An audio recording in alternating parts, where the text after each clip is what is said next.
Hi, welcome to Audiobook Academy. This is a self-paced audiobook.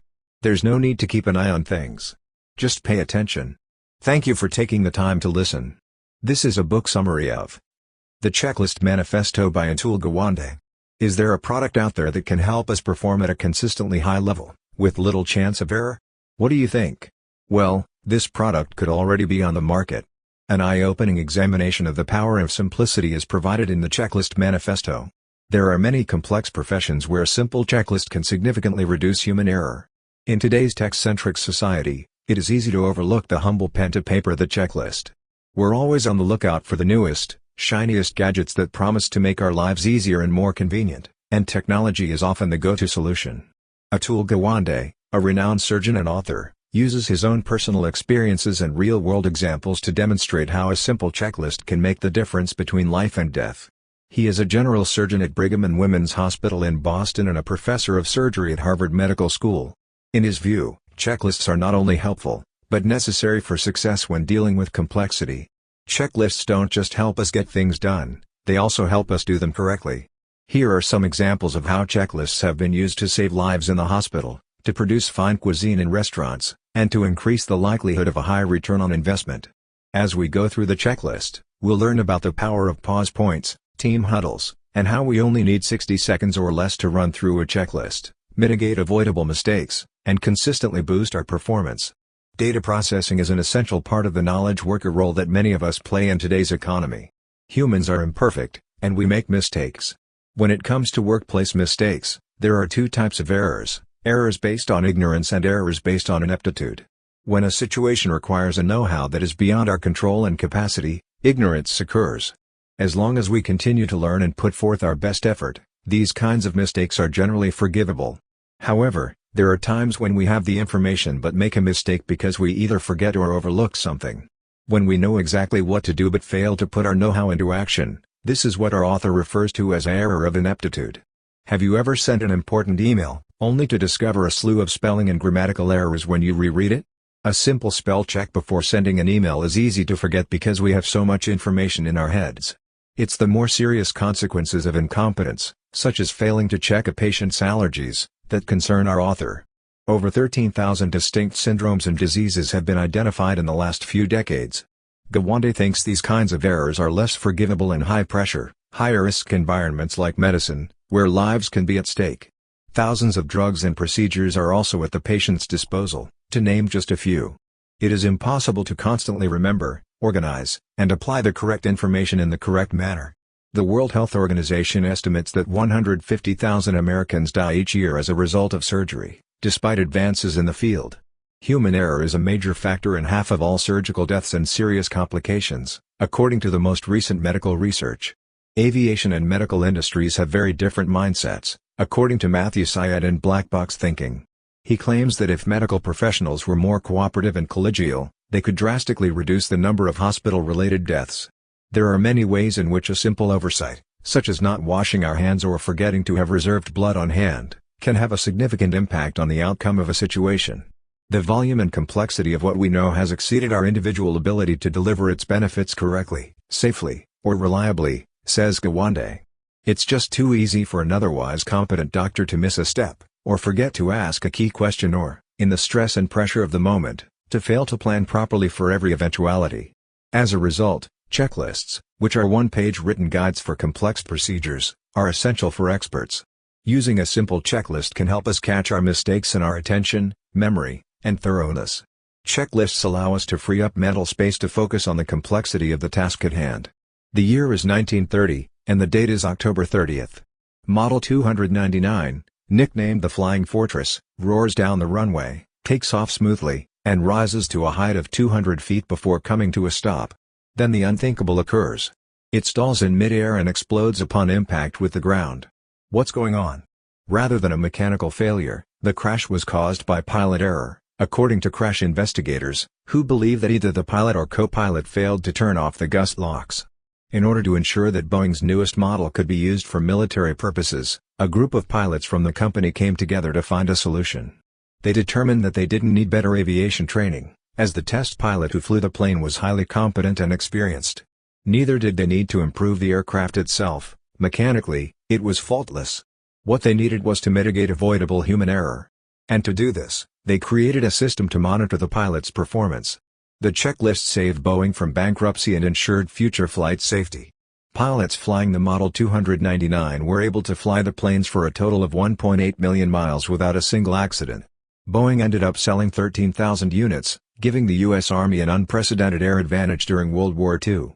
Although flying is feared by many, this story should ease that fear. Our author says that despite the complexity of modern aviation, the odds of being killed on an airline flight are 1 in 29.4 million. The construction industry, meanwhile, has an extremely low rate of errors of ineptitude. Being thorough and using checklists before completing tasks or making critical decisions are two processes that can help prevent ineptitude, according to Gawande. Inspired by this, Gawande started the Checklists in Healthcare campaign to encourage more medical facilities to use them. Hospitals admit the checklist to admission. Peter Pronovost, an anesthesiologist at Johns Hopkins Medical Center and a Ph.D. from Johns Hopkins Bloomberg School of Public Health, is the inventor of the checklist in medicine.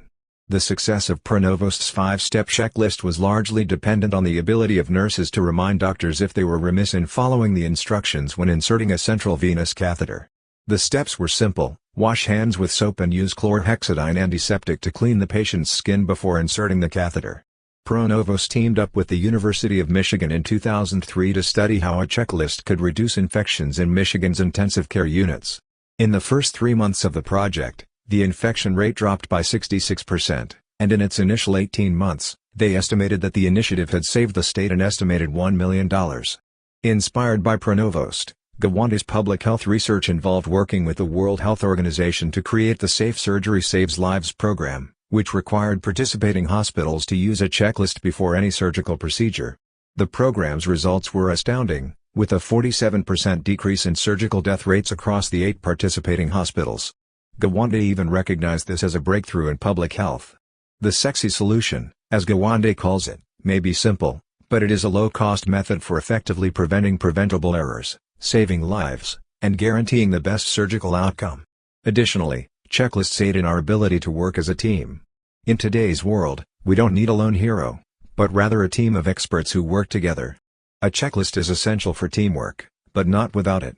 High-pressure, complex situations necessitate a strong team and clear communication. It has been demonstrated that individuals who do not share a common name have a more difficult time collaborating effectively. Because of this, a requirement of Safe Surgery Saves Lives is that the medical staff huddle before a procedure begins so that they can introduce themselves and discuss any potential complications. Despite the necessity of team huddles and the adoption of a checklist-based routine, not everyone enjoys the process. Only 20% of surgeons he polled said they'd be open to using a checklist during surgery, according to Gawande. People, says Gawande, resist the virtues of regimentation. Doctors want to show courage, wit, and daring. Gawande thinks that's the problem. According to him, we have an image in our mind of what it means to be heroic in our day-to-day work. However, I believe that the concept of heroism should be updated.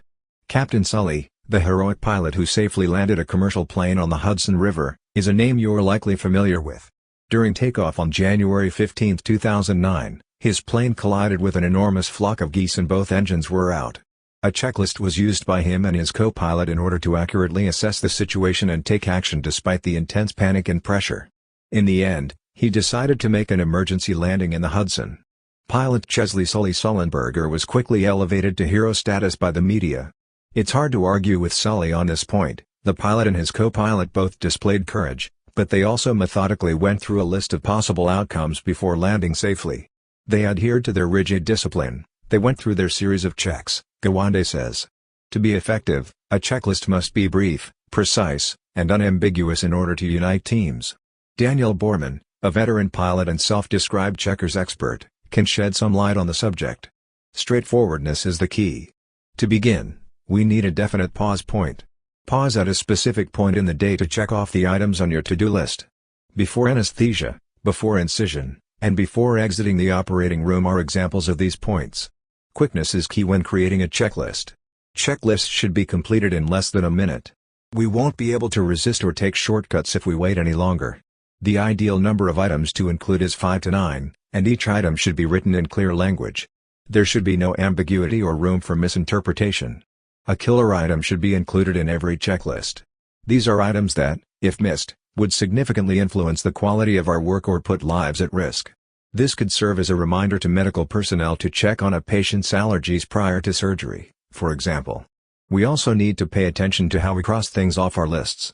During the early stages of implementation, right before a surgical procedure, our author's team's nurse became perplexed. Misunderstandings arose due to the checklist's ambiguous purpose. Prior to beginning the procedure, the nurse checked off each step on the checklist. In the original plan, Gawande wanted to read each step aloud as it was completed. In order to avoid any misunderstandings, Gawande recommends using a checklist in one of two ways, either the redo or the do confirm method. Confirmation means completing the task and stating that it was done. Any profession can benefit from the checklist's power by using these checkpoints. Using checklists is a surefire way to be successful in any industry. Like recipes, checklists tell us exactly what to do and when.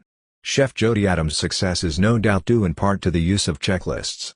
Rialto, her restaurant, has consistently been named one of Boston's top picks for fine dining. Chefs use checklists to make sure their food is always perfect. Checklists are prominently displayed on every workstation in Adams' kitchen. A final check is performed by Adams or the sous chef to ensure that any special requests from customers have been met. Checks are cashed using checklists as well. In the same way that cocaine stimulates the brain's reward circuits, so too does the thought of making money, according to neuroscientists. Simon Sinek's book, Leaders Eat Last, goes into greater detail about this. Even if we try to remain objective in the face of excitement, our brains may work against us and ignore important information. Checklists are one way that a well-known financier, referred to as Cook by Gawande, prevents mistakes from occurring during the investment process. On day 3 of an investment process, for example, Cook and his team ensure that they've reviewed the company's financial statements for the previous 10 years, as well as the footnotes on cash flow statements, and that they've checked to see if cash flow and costs match the reported revenue growth. The use of checklists is a quick method that aids in his and his team's ability to be as focused as possible. For example, they have the Day 3 checklist. The tried-and-true checklist can help us all consistently perform at our best, whether we're in the kitchen, boardroom, or operating room. In closing, here we go. While we have a great deal of know-how, our mistakes can be costly, especially when lives are at stake. A checklist is a free and simple way to ensure that we don't forget to do the simple things. In high-pressure, high-risk professions, ineptitude, rather than ignorance, is often to blame for mistakes. The checklist is a simple but effective tool that can help you avoid costly mistakes or fatal errors. As our author puts it, checklists get the dumb stuff out of our brain, the routines that our brains shouldn't have to deal with. In other words, grab a pen and paper, write down Checklist Manifesto, and then read it. There you have it.